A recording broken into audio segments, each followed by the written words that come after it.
Hello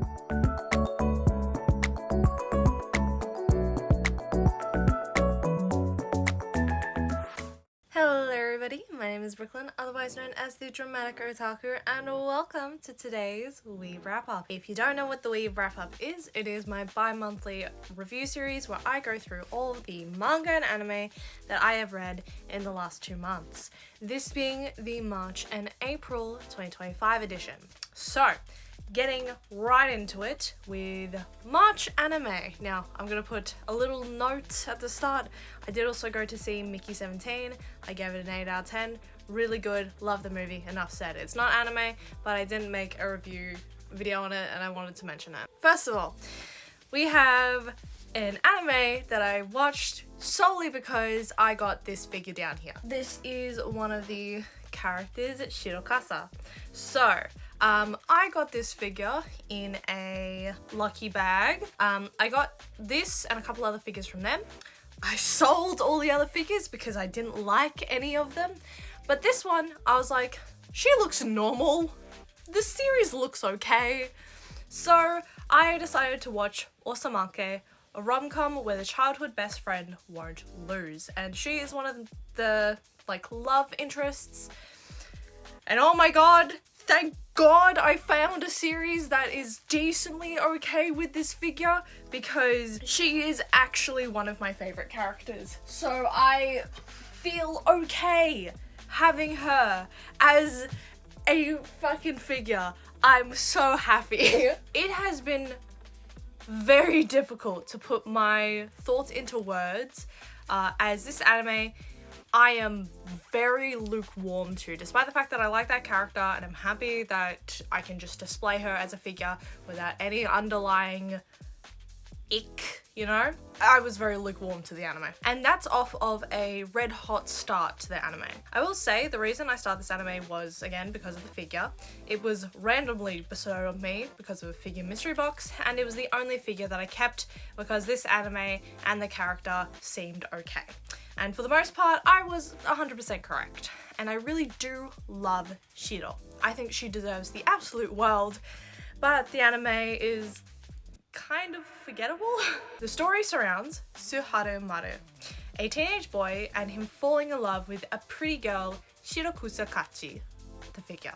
Only problem, his childhood friend Kuraha Shira has already confessed to him. Suharu has his mind set on Shirokusa, but Kuraha won't back down. Now, I would stop there, but that's only the first 3 episodes. But the theme continues for the rest of the series with another character, Momo, added into the harem, with a twist that Suharu is a former child actor.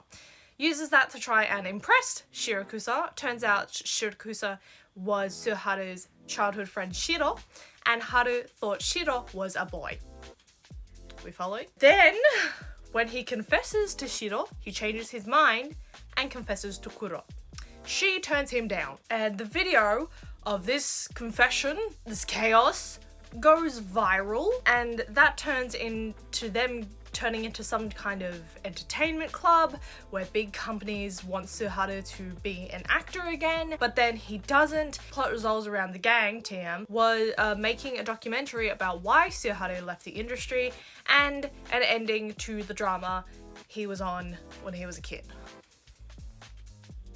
Are we following? We see how this is all a romance plot and only involves romance? Because I sure fucking didn't. After episode 3, the actual interesting plot dissolved for me quite quickly, and suddenly I felt like I was watching a run-of-the-mill rom-com harem. I will give the series its props. I did like the individual characters. Shiro ended up being my favorite, not just because I got her figure, but because I like that she switches from such a bitch to a girl who deserves just absolutely everything within the same episode, within a couple of seconds even. And her backstory was weirdly sad and made me feel for her. I thought the voice actor for Suharu was fantastically funny, and when Suharu cries, the emotion is so raw that I really felt for him, and I love it. And the plot of how Suharu's mother died was crazy. Like, she threw herself so hard at the ground, she died. She literally dropped dead. What a backstory! And most of all, I liked how Kuraha, especially in the first 3 episodes, actually feels like a teenager. The characters really feel their age and not like adults in high school or kids in high school, you know? They felt like a teenager. As well as, again, in the first few episodes, before things go downhill, Kuraha and Suharu really feel like the close friends that they supposedly are. Now, are the things I don't like about the anime. I'll start off light. Kuraha being a moe-ish character, actually being referred to as a lolly by the Greek chorus of men that follow her, and her being the more mature and explicit character around Suharu, I didn't like. I did appreciate that when she is in this more serious or explicit or forceful kind of persona, her face actually changes from being a cutesy moe, like soft round features, to having sharp, more mature features in anime. I absolutely hated the big sister thing that she had with Suharu, but at least it's not a little sister complex like with Maria. Ooh, I did not like Momo. I thought it was really weird when Momo was added in episode 4, and I didn't like her as a romantic interest. I liked less when Kuraha's little sisters had a side plot where they were clearly all in love with Suharu. That man is not that interesting. At the very least, they're not actually a part of his harem, and I can understand like it being like a little kid crush. But at that point in the series, we were having a beach episode where the whole point of the episode was Haru seeing Shiro in a bikini. Not on. As the series goes on, there's just a progressive growing presence of fan service, from the character of Reina being the big boobs character that Haru drools over, to Shiro's maid Shion, love her by the way, being put in sexually suggestive positions and having unnecessary panty shots, and she's one of the main characters in this anime that gets this treatment, which really annoys me because before that I didn't really notice any panty shots of any other characters, and then you just did that to Shion. How dare you?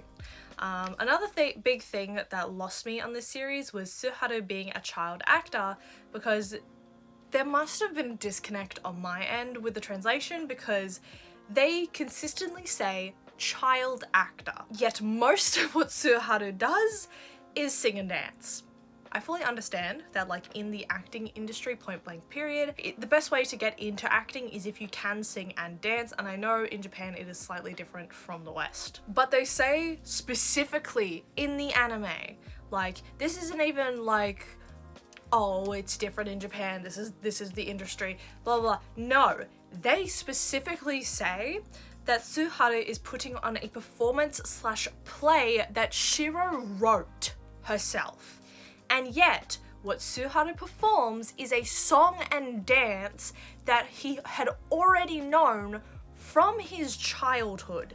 That's not an acting performance, and it's not something that Shiro wrote. Haru actually acting doesn't come up until episode 5. So something is not fucking adding up for me, and this happens a surprising amount in the series where I just got so lost, and I noted it at least 4 separate times. And when the interesting part of the series, Suharu getting revenge on his first love Shiro, goes out the door and you pull all of this shit, my interest wanes significantly. To conclude is some of my favorite notes I took when watching the anime. Episode 2. Blonde piece of bread has bread motives. Maru's mother dying because she threw herself to the ground is crazy. Actually sad. Episode 3. This is episode 3. Bro, what is the rest of this anime? Episode 10. The maid speaks. I love her. I love that she's an idiot. Osamake, if it had just been episodes 1 through 3, I would have given it a solid 8 out of 10. It's enjoyable, it's funny, But the whole series, I'm gonna give it a 6 out of 10. I did find moments to laugh and ask what the fuck incredulously, so bonus points for that, but it was really just a letdown. So, yeah. Now moving on to my second anime of March. My second anime of March, and continuing the thread of watching something because I'd already bought merch. I'd actually been planning to watch this next anime for a while, this being Cherry Magic 30 Years of Virginity Can Make You a Wizard. The name just stood the fuck out, and I love cute anime with a goofy gimmick. Now, we all know my feelings with Slice of Life, and off the bat, this is BL. It's very basic in terms of the talking points of BL. Guy finds out other guy is in love with him, has a personal battle because why? They end up dating, protagonist gets iffy because of society. They go back to being cute, and then some big act of love or a fight or something, and then boom, they fuck and all is good in the world. Again, I had been wanting to watch this since last year when I found out about it, but you all know my gripes with Crunchyroll. Now, as I said, it is the stock standard formula, but it works. So, I really love this series. Surprisingly, it really kept me engaged up until the last like 3-ish episode, but to be fair, that is when I started sewing for my Supernova cosplay, so my attention wasn't entirely on the show. It was just consistently good, and to be fair, I did also like Morsel Telepathy, which would essentially be the straight version of this concept. And it did just spur into my head questions of if 30-year-olds counted as old man yaoi, because in essence it kind of felt like it, but they also felt too young for that. The conclusion was a little bit split, but not my thoughts on the show. It's cute, it's queer, I love the concept, and I appreciate all of the characters are adults. I do also like the second couple, Minato and Suge. At first, I was very iffy because Minato's age isn't specified until late in the series, but he's 23, so he's my age. With my firsting over 30-year-old characters and people, this feels valid. Main couple is so adorable, and I love how Kurosawa is a very boyish in how much he loves Adachi. Very like golden retriever kind of vibes. It is a really super cute anime, and I really loved it. I gave it a 7.5 out of 10. That is all of my March anime. That is all of my March anime. Now we move on to March manga. I have a theme, with the exception of this, for today. Now I have one book that I have already sold that I was not particularly happy about, that I will talk about first. This being Zom 100 Volume 1. Yeah, I'm kind of glad I got this volume in a bundle and did not pay full price because I was not a fan. It just wasn't interesting conceptually to me.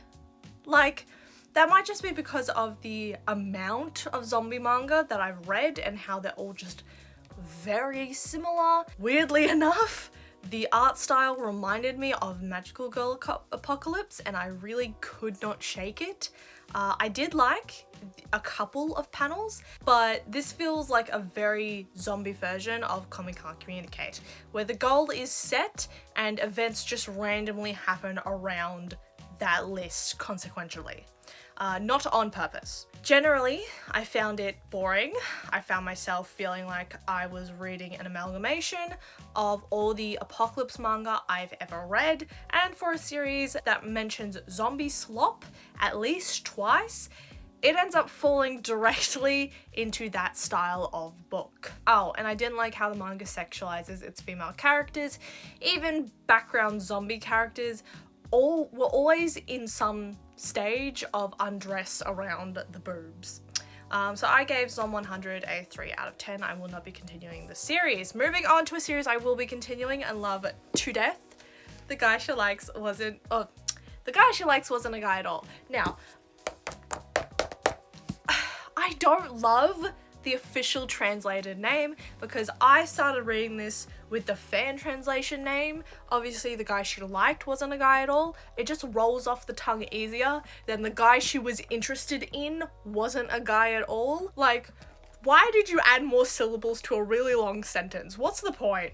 So forever I will be calling this the guy she liked wasn't a guy at all. Now, while this volume didn't quite have the drama of volume 1, I cannot wait for the next volume.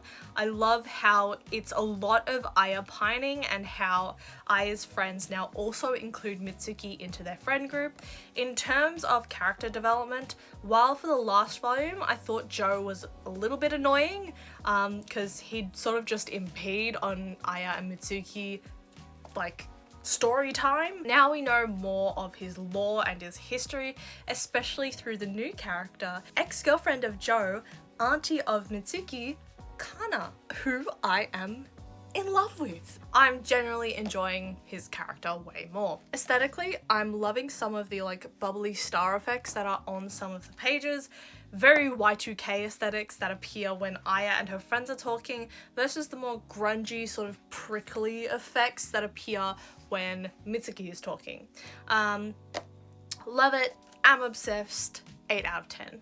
Also, I wasn't expecting to get this so soon. Then I went out sort of like on a girls' day with one of my friends and we managed to find it in Critical Hit. Saviors of the Lesbians, Critical Hit, because I went out looking actually for the 3rd Japanese volume and found the 2nd English volume. And if you're wondering why I thought I wouldn't be able to get this for several months, it's because for what I know, no stores outside of Kinokuniya in Sydney and Critical Hit in Melbourne sells this goddamn manga. No gimmicks, no QBDs, only 2 very niche stores. It's not as easily as accessible as I would like it to be, and I can't afford to get it shipped from Sydney, so I am eternally grateful for Critical Hit. Moving forward, so there is a content warning for this book, being My Dress Up Darling, Volume 1, that being for explicit content and just generally lewd content. To say I am conflicted is an understatement. Off the bat, I'll say I dislike the sexualizing of Kitagawa. It's the thing that I like the least, especially seeing as she is 15. However, that is something I knew would end up happening. I could tolerate it when it was Karin being hard-headed about wanting to do cosplay, but there are shots where I felt it was just so unbelievably unnecessary. The only thing that I could think of in those moments are just like, I'm glad the 2 characters are the same age. Now, the confliction. I like how the story portrays Karin as an otaku. And by that I mean how she's a teenager who's cosplaying from something wildly inappropriate for her age. Now, why do I like that aspect of the story? And that's because it is very accurate to how many cosplayers, many anime fans, and many people act when they are teenagers. If you need a real world example, just look at the Has-Been Hotel fandom. I say this from experience, but it's very common in the age of the internet. Even in fandoms before, for kids and teens to gain access to content they are not supposed to be seeing. How else would I have read Killing Stalking at 16 years old? And that wasn't even talking about the doujinshis I read at 14. Is it right? No. But I appreciate that the author actually acknowledges that Karin is playing something super inappropriate and has probably played other games like it. And that the adults around the 2 main characters are like, what the fuck? Because that is fucking relatable to me now. I like the subject of otaku culture in the manga, and the thing that's keeping me vaguely interested is that both Karin and Gojo's because the main character's name is Gojo. Karin and Gojo's first instance with making cosplay and going to conventions. I do also appreciate that the mangaka has done a fair amount of research into cosplay, even if the book puts it in a more sexualized manner.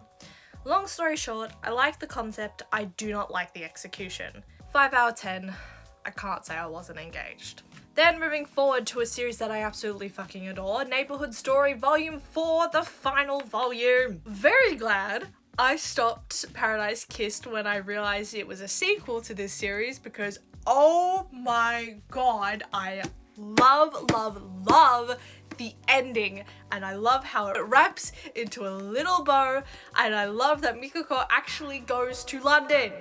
And I love how at the end of the series, it really captures how being 17 to 18 is a really difficult time in your life, as you have to adjust from being a child to adulthood, and how violent and confusing that is of a jump from the structure that you have lived in your entire life to that point, and how that affects you, your peers, your loved ones, especially with what direction you want to take your life and your career versus your love life.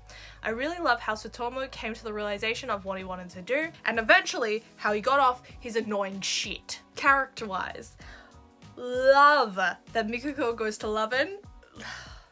Love that Mikako goes to London. That Kisaragi is gay.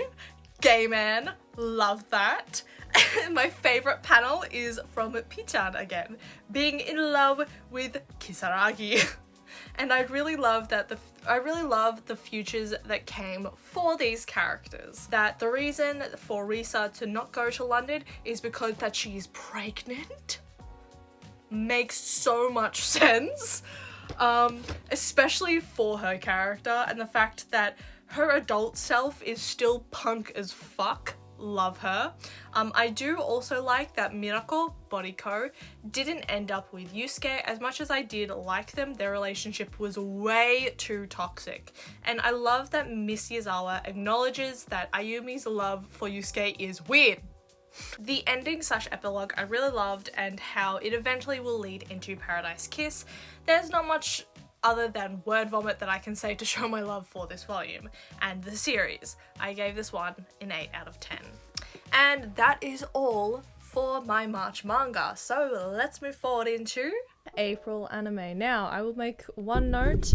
Rose of Versailles is not here, solely because I watched it April 30th. I watched one anime in April, that being This Boy Can Fight Aliens. I give this a 5 out of 10. This has been something that's been on my list for a very long time.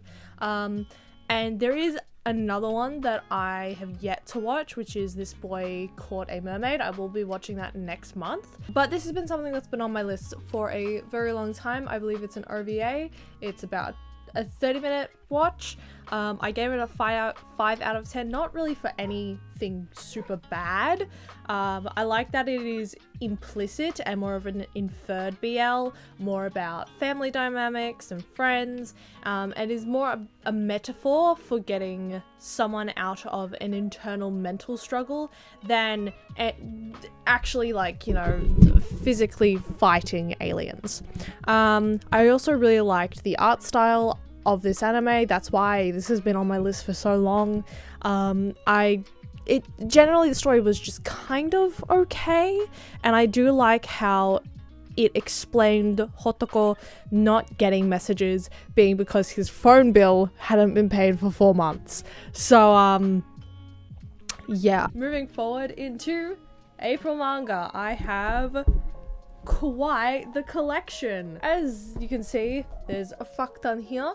We have one from the Mega Manga bundle that I am actively trying to get rid of because, well, let's talk about it. This is Karate Survivor in Another World. I gave this a 3 out of 10. This is an isekai action adventure. Bro is dropped in a video game fantasy world and fights his way to the top of the food chain. The low score isn't necessarily because it's like the worst thing in the world. It's just not for me. And I realized that I'm way too nice in my grading of certain manga, so I just gave it a 3 because it's just not for me. I thought it's a pretty okay story in comparison to some of the worser series that I've watched and read. It's just incredibly stock standard. This feels like it is a base for an isekai, and the most interesting part is that the main character is clearly a goblin but doesn't see himself physically as a goblin. I'm not going to continue, and I'm going to end up selling this. It's the first volume, so the interest in the storyline isn't really there yet for me, and it's not a series that I can see myself continuing. Now, speaking of a series that I am actually continuing and have been continuing for a while, we have One Dance. Now, I have the next 3 volumes. I do want to collect volumes 6, 7, 8, and 9 because I know volume 10 is coming out soon. But it took me a long time to start reading these. One Dance volume 3. I've been sitting on this series for a little while. It took me so long to get this volume and even longer to read it.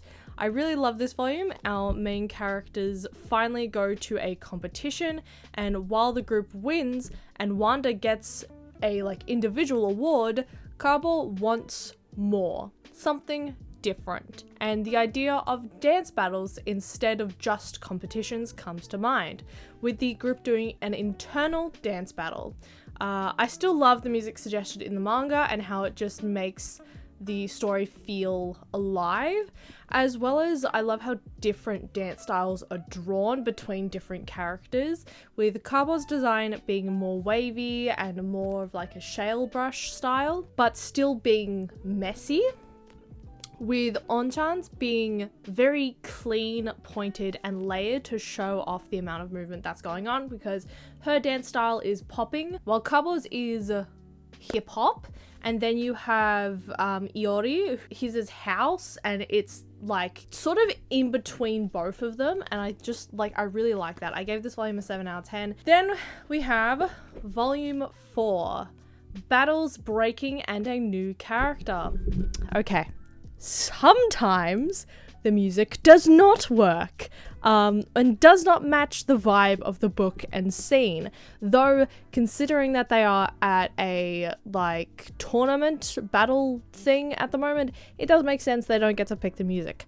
But we get a new character in this volume, Kaguya, who looks suspiciously like Wanda, and I did think that they were related, but that doesn't seem to be the case. We see Kabo explore new environments and styles with his dance, and we also see Wanda, Kabo, On, and Iori enter their first battles as soloists, with the next round coming in the next volume. This one also got a 7 out of 10. Now, volume 5 of One Dance. This here is Kaguya. This is the new character, and I do really think he looks like Wanda. He looks like Wanda with a haircut, to be quite honest. When I got this, I actually thought it was Wanda, but I guess I'm wrong. So, volume 5. Loving, possessive, not boyfriend, Kabo. Wanda is still super cute. I like how she's being drawn now compared to in earlier volume. The way Wanda's eyes are drawn with her dance with Usen is so cool. I want to see Wanda drawn like that honestly more in the series, and while I appreciate it, I would really have loved to seen more of Kabo and Iori's battles. Look how small this book is. Compare it to literally just the volume before. It is so short. You could have put some of Iori's dances in here, or some of Kabo's. I get for suspense, we're not supposed to. But I would have loved to see more of him dancing. This volume mainly focuses on the battles of Wanda, On, and Iori, and mainly how they are battling Usen, with Iori coming out on top. As I said, I want to see more of Kabo's battles, but I did like it enough, and I liked it more than the previous volumes. I gave this one an 8 out of 10. I really want to get volume 6. Moving forward, I spoke about the Rose of Versailles earlier. Because the new Rose of Versailles movie was coming out on Netflix, I decided to finally read volume 5 of the Rose of Versailles, which is all short stories. This surrounding Oscar's niece. Her name's Lulu. It follows her niece Lulu. Obviously Oscar is still in it, but it's more just side quests with Lulu is one of the main characters. I liked it enough. It was very enjoyable. 7 out of 10, but it's not the main story, so we don't care. I just wanted to watch it just in case Lulu was in it. But yeah, moving forward, Moon and Sun, pure gay smut, 4 out of 10. And finally, we are moving on. We've got like 3 more volumes by Rumiko Takahashi. Now, I've known about this series for a while. I've had this volume for a while, and I read the first volume on the Viz app and the 3rd volume on the Viz app because I have volumes 2, 4, and 5.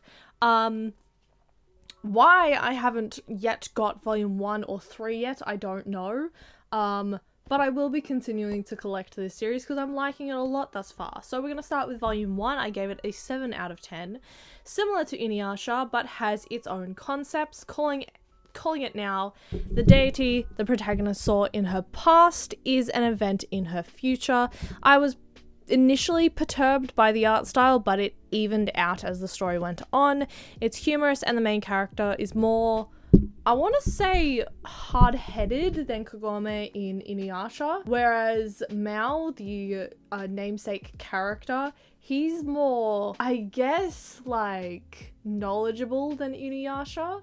So it is very, very similar, don't get me wrong, but they're very much their own characters. And that thing I mentioned about what the protagonist saw in her past is her future, we will get into that. Volume 2. We are in book 2. Book 2. And it looks like we are getting all of the answers. What the fuck is going to happen to throw a spanner into the works of this series, since we are getting, you know, the explanation of like what happened to our main protagonist in the first volume, you know, because it happens in the 2nd volume. And I was right. The deity she saw in her childhood was Mao, and it was like what's it called, a morphed version of Mao. So what is going to happen for the rest of this fucking series? Because I already know it's like well over, I think, 10 volumes at this point. I think it's into like 18, 20 volumes. I gave this book an 8 out of 10, and now on to volume 3 because that's all I've read up to thus far. I see how it is. Give us the conclusion to our protagonist with a looming threat, but now send us on another chase, bastards. 6 out of 10. This is just the Rumiko Takahashi method. I am very, very invested in this series. I've got 2 more volumes to read that I physically have, but I think I will be definitely collecting this series. I do like it a lot.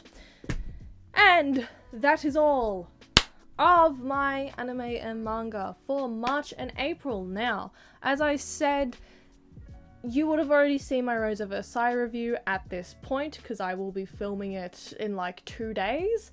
But yeah, I haven't watched it just yet, so technically it doesn't count for this video. So I hope you guys enjoyed. What recommendations do you have for me for my next WEEB wrap up? I know a couple that Mia has for me, but what do you guys think? I hope you guys enjoyed this video, and I will see you guys in the next one. Bye.